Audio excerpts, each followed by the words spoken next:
तो finally guys, इतने दिनों के वेट के बाद आखिर फाइनली जो बोरुटो 2 ब्लू वोर्टेक्स चैप्टर 21 के जो स्पॉयलर्स है वो जो रिलीज हो चुके हैं। और इस स्पॉयलर्स के रिलीज होने के साथ साथ ही जो हमें शारदा के मांगो शारिंगन की एक्चुअल एबिलिटी क्या है वो हमें बता दी गई है। अब देखो, इस पर मैंने जो थ्योरी वीडियोस तो बहुत सारी बनाई यार, जैसे कि मैंने जो कुछ एक्यूरेटली प्रिडिक्ट भी किया था यहाँ पे कि आखिर उसकी जो मांगो शारिंगन एबिलिटी है शारदा की वो क्या होने वाली है। और वही चीजें जो हमें इस चैप्टर के अंदर में भी दिखाई गई, इसे जो है मैं आज पूरी प्रॉपर जो एक्सप्लेन करने वाला हूँ। आखिर जो शारदा की जो मांगो शारिंगन की एबिलिटी है वो क्या है और वो कितनी ज्यादा ब्रोकन है वो भी तुम्हें बताऊंगा। तो इसके लिए पूरे चैप्टर के साथ में जुड़े रहना, जो है इस चैप्टर को जो डिटेल में कवर करने वाला हूँ। तो जहाँ पे जो है इस चैप्टर को स्टार्ट करने से पहले मैं तुम्हें बताता हूँ कि लास्ट चैप्टर के अंदर में क्या हुआ था। तो लास्ट चैप्टर के अंदर में तुम्हें याद ही होगा कि शारदा की जो टीम है जिसके अंदर में मित्सुकी, अराया और याडो थे, जो कि रियू से बैटल कर रहे होते हैं। और अराया की ब्लेड की वजह से जो है वो लोग रियू को डोमिनेट कर रहे थे। लेकिन जब रियू ने जो है अपने सिंजूस को बुलाकर जो अराया के ब्लेड को जो वहां से गायब कर देता है, तब शारदा और उसकी टीम जो दिक्कत में फंस जाती है।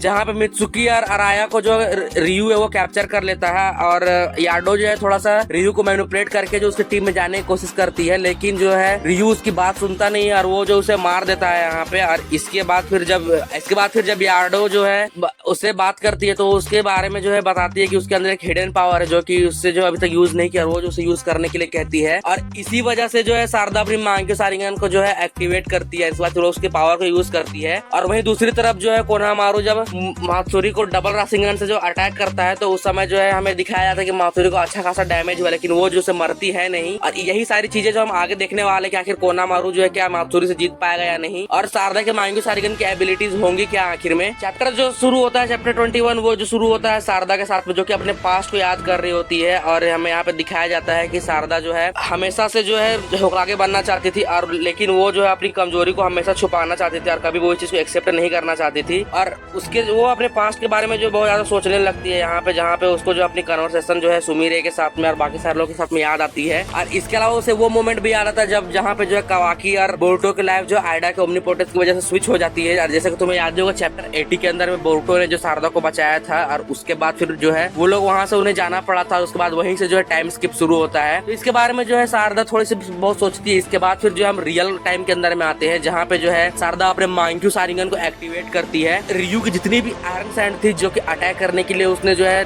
अराया और मित्सुकी पर यूज की थी, वो सारी सैंड जो डेसिपेट हो जाती है। और हम देखते हैं कि शारदा के ठीक सर के ऊपर में एक बड़ा सा जो एक गोल सा पोर्टल बनता है, जो कि बिल्कुल पेन के सिनरा टेंसे के एक मून की तरह है, जिसका यूज करके वो जो प्लैनेटरी डेविस्टेशन टेक्निक को यूज करता है। और इस चीज का जो टारगेट है वो शारदा ने रियू को किया था, जिसकी वजह से रियू की जितनी भी आयरन सैंड थी वो जो है लिटरली उसके पोर्टल के अंदर में जो शक हो जा रही था वो एक जगह पे स्कैटर नहीं हो रही थी। उस पोर्टल की वजह से जो है रियू है उस पोर्टल की तरफ में अट्रैक्ट होने लगता है और वो जो है उस पोर्टल के अंदर शक हो जाता है और वो जो है उसकी तरह से जो है स्ट्रक होकर वहाँ पे बहुत बुरी तरीके से वहाँ पे जो है डैमेज हो जाता है और वहाँ पे जो इसी वजह से जो मारा जाता है। अब देखो यहाँ पे अगर मैं बात करूँ शारदा के मांगो शारिंगन की एबिलिटी की, तो देखो मैं ये तो जरूर कहूंगा कि देखो अब तक की सबसे ब्रोकन एबिलिटीज में से एक है। लेकिन शारदा की जो देखो न्यू एबिलिटी है वो जो है ओबितो की मांगो शारिंगन प्लस पेन की सिनरा टेंसे, उसकी जो पावर उसका मिक्स है। क्योंकि जैसे कि मैंने तुम्हें बताया था कि शारदा की जो मांगो शारिंगन है वो जो सन के सिंबल को रिप्रेजेंट करती है, उसकी जो एक आंख की जो पावर है उसमें जो है इंटेंस ग्रेविटी को क्रिएट करने की पावर है। और ये पावर उसकी ज्यादा ब्रोकन है कि लिटरली वो जो ऐसा मल्टीपल होल्स को जो क्रिएट कर सकती है और कोई भी अटैक को जो है वो वहां से कैप्चर कर सकती है। और ये लिटरली एक बहुत ब्रोकन एबिलिटी है जिसे किसी भी ओत्सुकी तक को जो काउंटर किया जा सकता है। लेकिन यहाँ पे बात ये रही कि शारदा ने जो है जब ये अपनी पावर का पहली बार यूज किया तो अपनी जो है मांगो शारिंगन को ओवर यूज करने की वजह से उसकी आंखों से जो ब्लड आने लगता है और वो जो है चाकरा एग्जॉर्शन की वजह से जो बेहोश हो जाती है। लेकिन अगर शारदा जो अपनी मांगो शारिंगन की एबिलिटीज को आगे जाकर और रिफाइन करे तो हो सकता है कि वो जो है अपनी पावर को जो बहुत अच्छे से अवेक कर ले और वो जो है अपनी पावर को अच्छे से इस्तेमाल भी कर पाए। और यहाँ पे एक अच्छा पर्सन हो सकता है जो कि शारदा को मांगो शारिंगन को यूज करने के लिए अच्छे से गाइड कर सकता है, और वो है काकाशी। क्योंकि देखो मांगा के अंदर में हमें अभी तक जो काकाशी की एंट्री कभी भी जो कहीं भी दिखाई नहीं गई है, तो यही बहुत बढ़िया टाइम होगा कि काकाशी जो है यहाँ पे एंटर करे और वो जो ओबितो के कामों की एबिलिटी के एक्सपीरियंस को जो है यूज करे और शारदा को जो उसकी मांगो शारिंगन के पावर्स को जो यूज करने में जो मदद करे। तो गैस तुम्हें क्या लगता है, क्या काकाशी को यहाँ पे वापस आना चाहिए या नहीं? मुझे कमेंट्स के अंदर में जरूर बताना। यहाँ तक तो मैंने तुम्हें बता दिया कि देखो शारदा की मांगो शारिंगन की एबिलिटीज क्या थी, कितनी ज्यादा ब्रोकन है। लेकिन इसके बाद जो है सीन सीधा शिफ्ट हो जाता है यहाँ पे कोनोहामारू की तरफ में, क्योंकि तुम्हें याद ही होगा कोनोहामारू ने जो है मात्सुरी पर जो डबल राशिंगन का यूज किया था। लेकिन इसके बाद भी जो है कोनोहामारू जो है यहाँ पे राशिंगन की वजह से जो है मात्सुरी को हरा नहीं पाता और इसकी वजह से मात्सुरी जो और भड़क जाती है और लिटरली वो जो कोनोहामारू को मार ही देती। लेकिन इसके बाद फिर सीन शिफ्ट हो जाता है सीधा कासिन कोजी और बोरुटो पे, जहाँ पे कासिन कोजी से बोरुटो ये सवाल करता है कि क्या जो है यहाँ पे यार्डो के मरे बिना क्या शारदा अपनी पावर को एक्टिवेट नहीं कर सकती थी। देखो कासिन कोजी इस पर कोई जवाब देता नहीं है, वो थोड़ा सा बोरुतो को अंधेरे में रखता है। तो इसकी वजह से बोरुतो जो है कोनोहामारू के बारे में पूछता है कि क्या कोनोहामारू जो है वो मात्सुरी को हरा पाएगा या नहीं हरा पाएगा। तो देखो इस पर जो कासिन कोजी जो कोई क्लियर जवाब देता नहीं है, इसी वजह से जो है बोरुतो यहाँ पे जो है अपनी फ्लाइंग राइजिंग का यूज करता है। ठीक जो है मात्सुरी के पीछे एक कुनाई की मदद से जो टेलीपोर्ट कर जाता है, लिटरली वहाँ पे जाते ही जो वो एक अटैक के अंदर में जो मात्सुरी को टुकड़ों में काट देता है, जैसा कि हमें स्पॉयलर्स के अंदर में बताया गया। और सही में जैसे ही जब मात्सुरी के साथ में ये अटैक होता है और मात्सुरी जो है यहाँ पे मरती है, तुरंत जो जूरा को ये सिग्नल चला जाता है। और जैसे कासिन कोजी ये देखता है कि बोरुतो जो है कोनोहामारू को बचाने के लिए चला गया है, उसके मना करने के बाद भी, तब कासिन कोजी थोड़ा सा परेशान हो जाता है, क्योंकि जो है अब जूरा को ये चीज पता चल चुकी है। और अब लिटरली जो जूरा अपने यहाँ पे एंट्री करने वाला है, क्योंकि अगर जूरा जो है यहाँ पे एंटर कर जाता है तो यहाँ पे बोरुतो का बचना बहुत ज्यादा मुश्किल है, क्योंकि जूरा अभी भी जो है बोरुतो के लिए बहुत ज्यादा बड़ा थ्रेट है। तो तुम्हें क्या लगता है कि क्या जब बोरुतो अब जो जूरा को हरा पाएगा या नहीं, और यहाँ पे हो सकता है कि अब आगे जाके कावाकी की भी एंट्री हो, क्योंकि लास्ट एपिसोड के अंदर में हमने हल्का सा ये भी देखा था कावाकी जो अपने लिमिटर्स को हटाने के लिए अमाडो से ही बात कर रहा है। तो हो सकता है कि अब जो कावाकी अपने फुल पोटेंशियल को दिखाए। तो तुम्हें क्या लगता है क्या यहाँ पे जो है कावाकी जो आगे आकर बोरुतो को ज्वाइन करेगा या नहीं, या फिर हमें जो यहाँ पे इनकी बैटल देखने को मिलेगी या नहीं, मुझे कमेंट्स के अंदर में जरूर बताना।